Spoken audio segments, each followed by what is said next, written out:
Bonjour à tous, aujourd'hui on va apprendre comment fonctionnent les structures conditionnelles en Java. Donc les structures conditionnelles vont être très utiles, c'est un des cours les plus importants de ce programme. Donc pour commencer, on va apprendre c'est quoi la logique booléenne. Ensuite on va regarder à quoi ça sert les conditions. On va regarder des structures conditionnelles simples. On va prendre certains opérateurs relationnels, apprendre les structures avec des if et des else if, puis les conditions imbriquées, la structure switch qui est une version plus courte des structures if, else if, et puis les conditions composées et les opérateurs logiques. Alors d'abord, la logique booléenne, c'est quoi? C'est basé sur les conditions qui sont des questions vrai ou faux, true ou false. Donc si vous regardez ici, âge plus grand ou égal, ça c'est le symbole plus grand ou égal, à 18, c'est la question est-ce que l'âge est plus grand ou égal à 18. Donc vous voyez quand on veut comparer, quand on veut utiliser le symbole plus grand ou égal, on met le symbole de plus grand suivi du symbole d'égalité. Pareil pour plus petit ou égal, on met les deux. Donc un autre exemple ici, note plus petit que 60. Ça c'est la question, est-ce que la note est inférieure à 60? Ici, double égalité, ça veut dire c'est la même chose. Donc choix double égal 1, ça veut dire est-ce que le choix est 1? Et la réponse va être soit vrai ou faux, dépendamment de ce que la variable choix contient. Les structures conditionnelles alors utilisent ces réponses pour choisir quoi exécuter. Un booléen, ça peut aussi être stocké dans une variable, donc comme cet exemple booléen, donc on déclare, on commence par le type comme d'habitude. Booléen est adulte, ça c'est le nom de la variable, est égal à true ou à vrai. Donc on range la valeur vraie à l'intérieur de la variable est adulte. Voici un exemple où on combine les deux choses qu'on vient d'apprendre, donc une expression booléenne qui est une question comme âge plus grand ou égal à 18, combinée à une affectation vers une variable booléenne comme est adulte. Donc on peut écrire booléen est adulte est égal à âge plus grand ou égal à 18. Donc c'est cette partie âge plus grand ou égal à 18. On se rappelle, ça représente le résultat de la question et ce résultat va être enregistré dans la variable est adulte. Donc pourquoi est-ce qu'on a besoin de ça? Parce que dans un programme, souvent, il faut prendre des décisions pour déterminer quoi faire par la suite. Par exemple, de vérifier qu'une note est suffisante pour passer, de choisir un tarif ou de valider une saisie. Donc, par exemple, de vérifier que ce qu'a entré l'utilisateur est bien un chiffre plutôt qu'une lettre. Puis une condition, ça nous permet d'exécuter certaines instructions seulement dans certains cas plutôt que dans tous les cas comme on programmait auparavant. En Java, toutes les conditions donnent une valeur booléenne vrai ou faux à chaque fois. On va commencer par apprendre la structure la plus simple, juste if. If en anglais ça veut dire si, dans le sens si quelque chose se passe, alors on fait quelque chose. Donc c'est à ça que ça va ressembler. On va mettre notre if pour dire si. Ensuite, on ouvre des parenthèses. À l'intérieur des parenthèses, on écrit notre condition. Donc si, parenthèse, condition. On ouvre des accolades pour préciser le bloc de code qui va s'exécuter si la condition est vraie. Et puis, on écrit à l'intérieur des accolades notre, notre code à exécuter si la condition est vraie, encore une fois.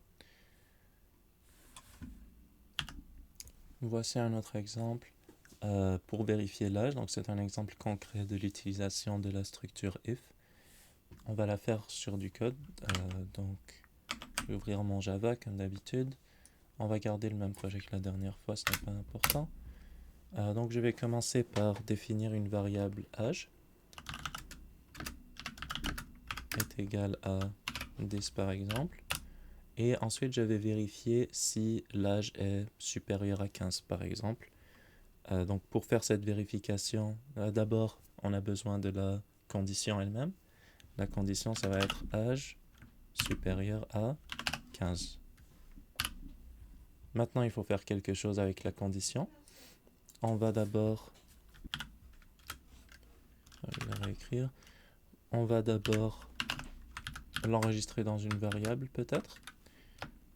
Donc, je vais l'enregistrer dans une variable de type booléen parce que le résultat d'une condition, c'est booléen. Booléen. Oups. On lui donne un nom. A plus de 15 ans. On affecte avec le symbole d'affectation. Et la valeur ici, âge est plus grand que 15, ça va nous donner, dans ce cas, faux. On va vérifier avec une condition ici. If a plus de 15 ans.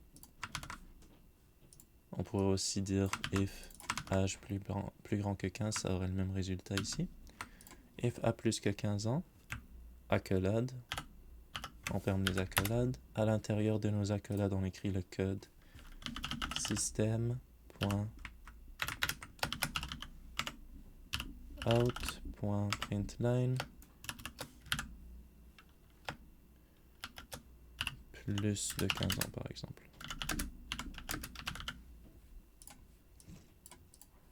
On va tester et ce qu'on va remarquer après avoir compilé, c'est que on n'a rien comme résultat en fait.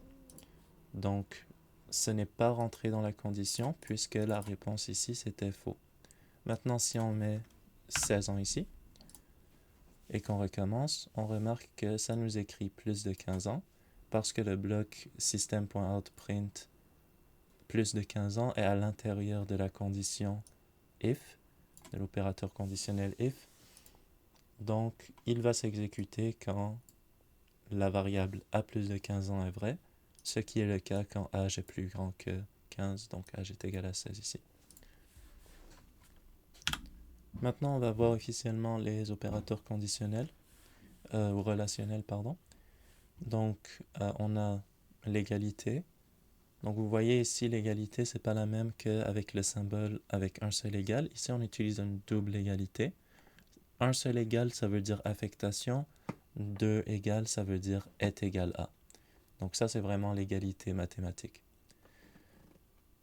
N'est pas égal à, donc l'inverse de égal à, si c'est différent de, on utilise point d'exclamation égal.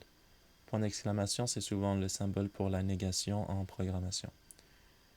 Plus grand que, vous le connaissez, supérieur à, plus petit que, inférieur à, plus grand ou égal, encore une fois, on ajoute le symbole d'égalité après le symbole plus petit ou plus grand.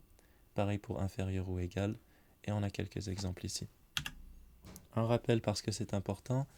Un seul symbole d'égalité, ça affecte. Deux symboles d'égalité, c'est la comparaison et c'est l'égalité mathématique. Donc on se pose la question, est-ce que ça est égal à ci? Ou est-ce que ci est égal à ça? Est-ce que choix est égal à 1? Plutôt que si on utilisait un seul symbole d'égalité, on aurait choix devient 1. On va maintenant voir la structure if-else. Donc else en anglais ça veut dire autrement. Donc elle nous permet de prévoir l'autre possibilité. Donc si la condition est fausse, on va rentrer dans le bloc else. À l'intérieur du bloc else, on aura le code qu'on veut exécuter si la condition est fausse. Donc on a un exemple ici. Il y a deux cas, soit c'est une réussite, soit c'est un échec. La note est de 55, on vérifie est-ce que la note est plus grande que 60. Si la réponse est oui, donc si on rentre dans le bloc if, note plus grande ou égale à 60, non parce que c'est 55. On va donc ne pas rentrer dans ce bloc, on ignore la commande où on écrit réussi. On va plutôt rentrer dans le bloc else. Le bloc else qui nous dit qu'on exécute la commande system.out.println échec. Donc ça va seulement écrire échec. On va le tester dans le code. Je vais garder mon exemple avec l'âge et je vais ajouter la condition else. On va retourner à 10 ans. Else accolade. Donc c'est pas important si on le met sur la même ligne ici que l'accolade ou si on le met sur une nouvelle ligne. Ça n'a pas d'importance. On ouvre les accolades. À l'intérieur des accolades, on va préciser ce qu'on veut écrire s'il n'a pas plus que 15 ans. Donc ici, on va dire moins de 15 ans. On va vérifier en roulant le code. On va l'exécuter et vous voyez, ça a regardé l'âge. Plus grand que 15, non. Donc ça, la valeur était fausse. La valeur fausse a été affectée avec le symbole d'égalité à la variable booléenne à plus de 15 ans. On est allé ensuite avec le if vérifier la variable à plus de 15 ans. Le résultat était faux, donc on a ignoré les commandes à l'intérieur du if. Et puis on est rentré dans le bloc else parce que c'était faux et on a exécuté les commandes. La commande ici était moins de 15 ans. On peut aussi avoir plusieurs commandes. Je vais juste vous donner un exemple.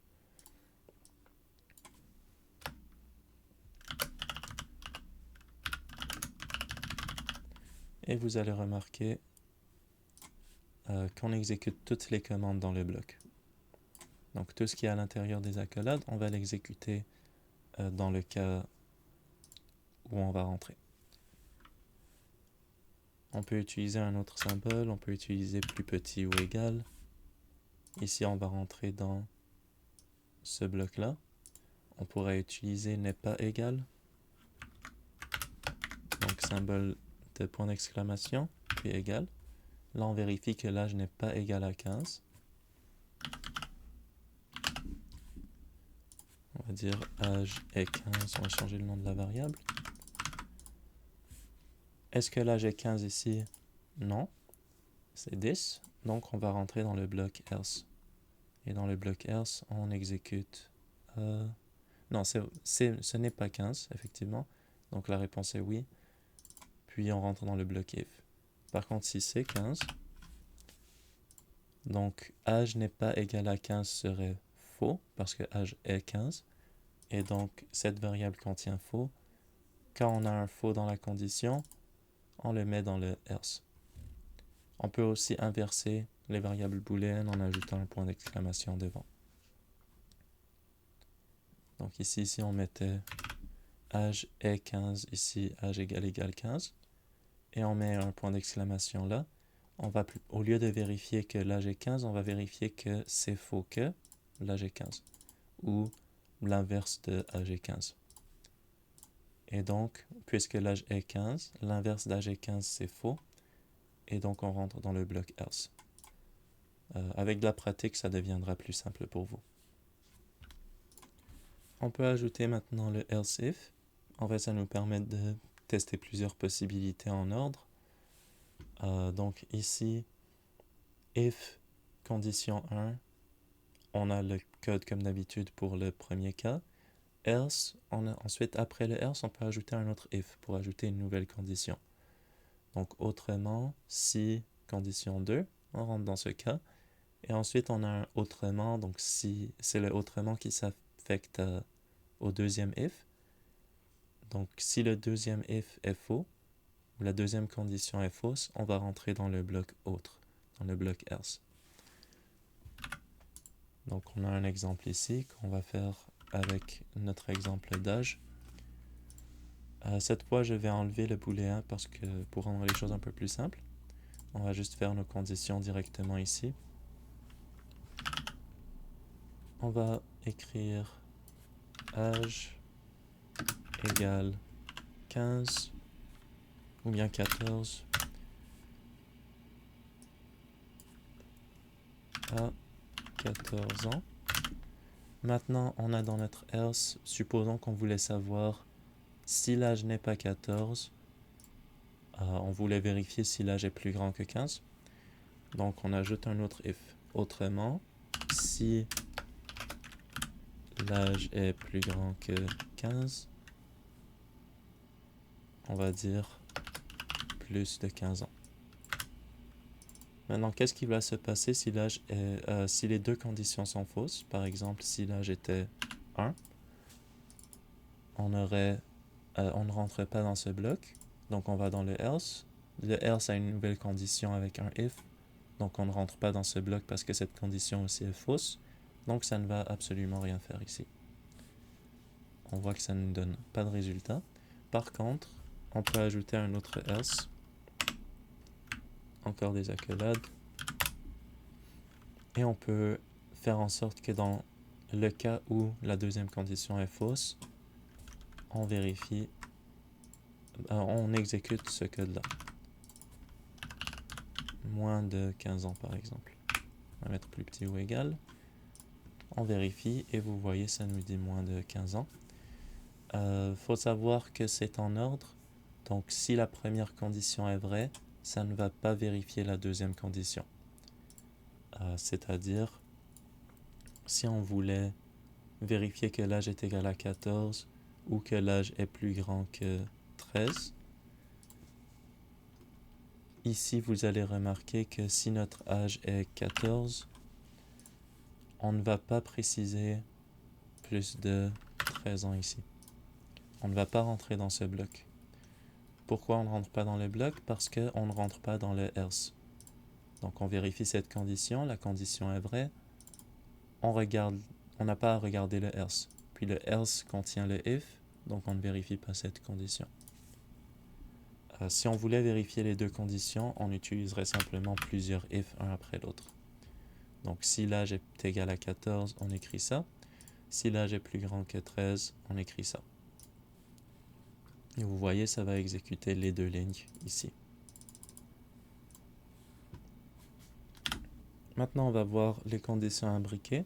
Donc, parfois, on va vouloir vérifier des critères à l'intérieur d'un bloc où on a déjà vérifié quelque chose, par exemple, ou à l'intérieur d'un autre bloc comme une boucle qu'on va apprendre dans le prochain cours. Donc, c'est une possibilité. On a juste à faire le travail à l'intérieur du bloc. Donc, il y a un exemple ici. Si l'âge est 18, on rentre dans notre bloc if. À l'intérieur du bloc, on vérifie si elle a la carte, par exemple, ou il a la carte, et on lui donne l'accès. Donc vous voyez que... Donc on va faire l'exemple ici. On va mettre par exemple à l'intérieur du bloc âge est plus grand que 13.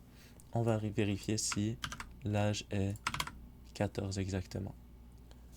On pourrait mettre un autre nom ici. On va mettre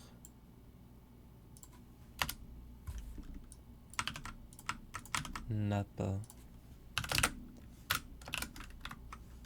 14 ans. Donc, qu'est-ce qu'on a fait ici? On vérifie l'âge. Si l'âge est plus grand ou égal à 13, on rentre à l'intérieur du bloc. Et dans le bloc, on a une condition. Donc, on exécute le bloc comme si on l'avait mis à l'extérieur. Ça revient au même. Donc, à l'intérieur de notre bloc, on peut exécuter âge est égal à 14. On vérifie. Le résultat va être oui. Donc, on va rentrer dans le bloc if et on va écrire à 14 ans. On vérifie ici. On écrit bel et bien à 14 ans. On écrit aussi plus de 13 ans. C'est juste ici. Et puis, on n'écrit pas n'a pas 14 ans parce qu'on n'est pas rentré dans le bloc else. Donc ça, c'est les structures imbriquées.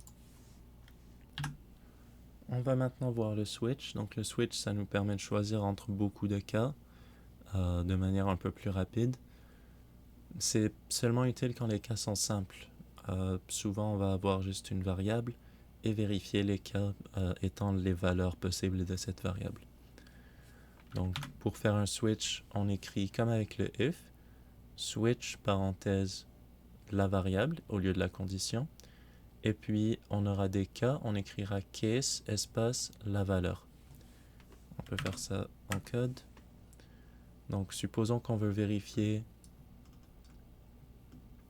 que quelqu'un a un nom particulier. Donc, sinon, on va mettre string nom est égal à Fred, point virgule. On a un nom. On va faire un switch parenthèse sur la variable nom. Donc on va vérifier les valeurs de la variable nom. On ouvre des accolades pour mettre nos cas. Les cas, on les précise avec le mot-clé case, espace, le cas lui-même, donc la valeur, suivi d'un 2 points. C'est la première fois qu'on utilise le 2 points. C'est juste comme ça qu'ils ont décidé de le programmer. Donc on va vérifier par exemple si la valeur est Bob. Alors on va écrire par exemple system.out.println bonjour Bob. Et pour terminer un bloc case, pour terminer un cas, pour terminer le code à l'intérieur d'un cas, on écrit break, point virgule. Donc au lieu d'avoir des accolades, dans le cas d'un switch, on va plutôt avoir 2 points pour débuter le cas, et pour écrire nos instructions, on peut en avoir plusieurs, et break pour terminer le cas. Maintenant, on peut avoir d'autres cas. On pourrait avoir case Fred, 2 points, et on va à Fred lui dire salut plutôt que bonjour.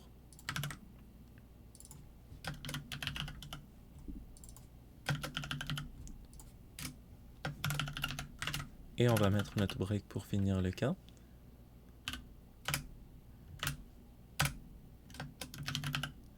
Ensuite, pour notre troisième cas, on pourrait écrire par exemple default.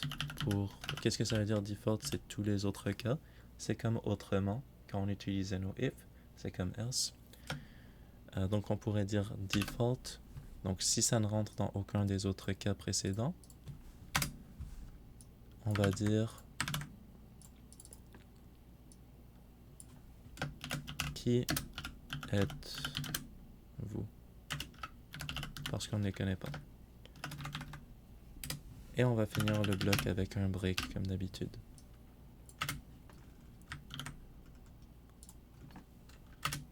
On va tester. Donc en ce moment le nom est Fred. Donc ça devrait rentrer dans le bloc Fred. Et vous voyez, ça nous dit bel et bien salut Fred. Si le nom était Alice, on aura qui êtes-vous? Parce qu'on ne connaît pas Alice, on ne lui a pas précisé un cas particulier, donc c'est rentré dans les cas par défaut. Donc vous voyez que si on avait à programmer ça avec des if et des else, ça pourrait devenir assez compliqué. C'est ça l'avantage d'un switch, ça le rend plus propre. Maintenant, on va voir quelques opérateurs logiques. Donc ils permettent de combiner plusieurs conditions, donc plusieurs questions. On peut les utiliser entre des variables booléennes et des conditions, ou entre des conditions ou entre des variables booléennes. Les opérateurs les plus importants, c'est le et, le ou et le non. Donc, double symbole et, ça nous donne le et logique. Donc, ça veut dire qu'on doit vérifier que les deux conditions sont vraies pour que la condition avec et soit vraie. Le ou, ça a seulement besoin d'une des deux conditions qui est vraie. Par exemple, ici, choix est égal à 1 ou choix est égal à 2. On a seulement besoin que le choix soit 1 ou 2. Un des deux est acceptable. Si on avait utilisé un et, on aurait besoin que le choix soit égal à 1 et que le choix soit égal à 2, qui est impossible. Ici, le non, c'est pour inverser. Donc, si on veut l'inverse de la variable est connecté, on va utiliser non est connecté, donc point d'exclamation est connecté. Et on peut les combiner plusieurs fois. Je vais vous donner quelques exemples ici. Donc on va définir une variable booléenne est bleu et on va mettre on va peut-être mettre faux ici et on va avoir est rouge qui va être vrai. Maintenant, on va essayer d'afficher les combinaisons en utilisant les expressions booléennes et nos opérateurs logiques. Donc system.out pour afficher, .println. On va vérifier que c'est bleu ou rouge. Donc on utilise le double barre verticale pour dire où et est rouge. Donc est bleu ou est rouge. On vérifie le résultat. Vous voyez que le résultat c'est vrai parce qu'on est bleu ou rouge. Maintenant, est-ce qu'on est bleu et rouge? On vérifie avec le symbole et on voit que c'est faux. On n'est pas bleu et rouge parce que est bleu est faux. Maintenant, la troisième qu'on a appris, c'est le point d'exclamation pour inverser. Donc on va vérifier qu'on n'est pas bleu. Donc l'inverse de est bleu, on n'est pas bleu et on est rouge. Et vous voyez que c'est vrai parce que est-ce que c'est vrai qu'on n'est pas bleu? Oui. Est-ce que c'est vrai qu'on est rouge? Oui. Donc est-ce que c'est vrai qu'on n'est pas bleu et qu'on est rouge? C'est vrai. Si on avait d'autres options comme est jaune. Oups. Qui va être vrai aussi. On pourrait aussi l'ajouter ici. Et est jaune. Donc si on n'est pas bleu, qu'on est rouge et qu'on est jaune, ça va dire vrai.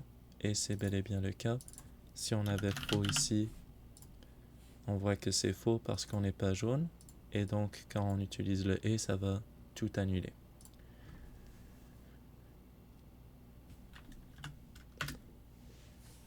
Maintenant, il faut savoir qu'il y a un ordre. En fait. Donc, les points d'exclamation vont être prioritaires. C'est comme avec la priorité des opérations. En booléen, on a aussi une priorité des opérations. On a les points d'exclamation d'abord qui vont être exécutés, puis les et, puis les ou.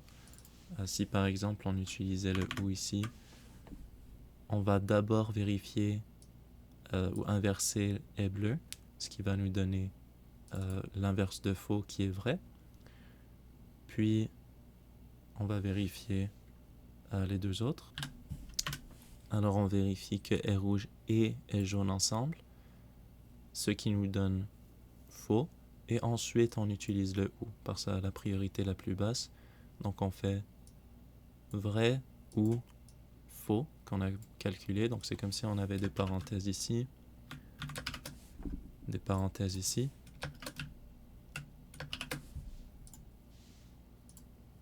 Si par contre on voulait vérifier que ce n'est ni pas bleu et que c'est rouge, ou que ce n'est pas bleu ou que c'est rouge et que ce soit jaune, et qu'on veut s'assurer que ce soit jaune, on devrait mettre des parenthèses ici, comme en priorité des opérations, pour forcer une priorité différente. Alors ici, vous voyez que ça devient faux. Donc juste faire attention à la priorité des et des ou, et des non. On peut aussi inverser un groupe, comme ça, et dans ce cas-là, ça ne va rien changer, mais ça va inverser le résultat de ce qu'il y a dans les parenthèses. Donc ici, vous avez un exemple concret. Et ce sera tout pour le cours d'aujourd'hui. Je vous propose de pratiquer parce que c'est un des cours les plus importants de ce cours.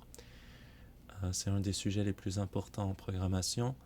C'est plutôt simple après avoir pratiqué, mais c'est quelque chose que vous allez réutiliser beaucoup dans votre vie. Bonne chance!